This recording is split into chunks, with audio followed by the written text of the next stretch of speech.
हम सभी जानते हैं कि व्यक्ति का मन बहुत चंचल होता है।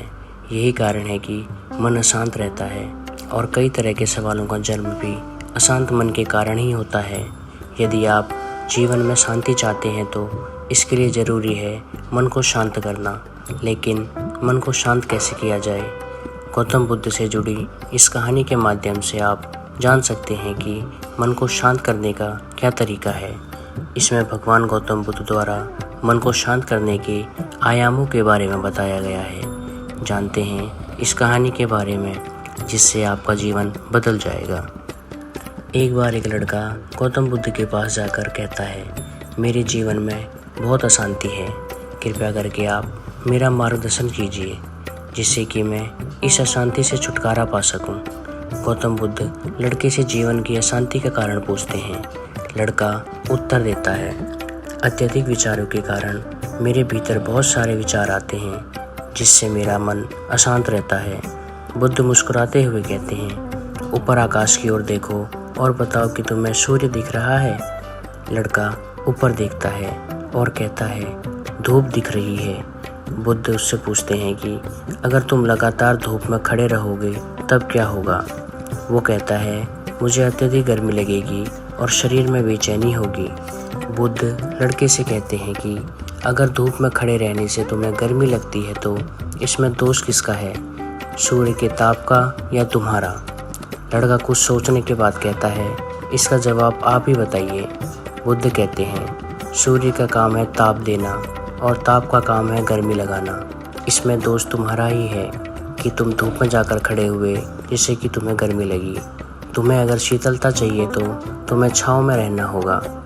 ठीक इसी तरह चंचल मन का भी स्वभाव होता है, विचारों और भावनाओं को जागृत करना। विचार क्षण भर के लिए होते हैं, लेकिन विचार से पैदा हुई भावनाएं देर तक टिकी रहती हैं। लेकिन तुम्हें यह निर्णय लेना है कि तुम्हें विचार और भावनाओं के साथ चलना है या अलग दिशा बनानी है। बुद्ध कहते हैं, मन को शांत करने के लिए तन के आयामों पर काम करना सबसे आसान तरीका है। शरीर के स्तर पर हमारी कामेंद्रियां और ज्ञानेंद्रियां हैं। कामेंद्रियां कर्म और ज्ञानेंद्रियां ज्ञान से जुड़ी होती हैं। इससे हम अपनी संवेदनशीलता को बढ़ा सकते हैं, यानी हम जो भी काम करें उसे आनंद के साथ करें। मन के आयाम से हटकर तन के आयाम पर जाने से ही तुम्हारा चित्त शांत होगा। ऐसा करने से तुम मन के आयाम से हटकर शरीर के आयाम पर आ जाओगे। ठीक उसी तरह जैसे तुम धूप से हटकर छाँव में आ सकते थे, मन के आयाम से हटने पर तुम्हारी जागरूकता तन पर आ जाएगी। जब तुम तन के आयाम पर काम करोगे तब तुम्हारा चित्त शांत होगा। इसलिए हर काम को तन के आयाम पर करने से मन स्वतः शांत हो जाएगा। अपने मन के विचार और भावना को नहीं बल्कि सुर को सुने। लड़का बुद्ध से कहता है, अपने भीतर के सुर को कैसे सुने?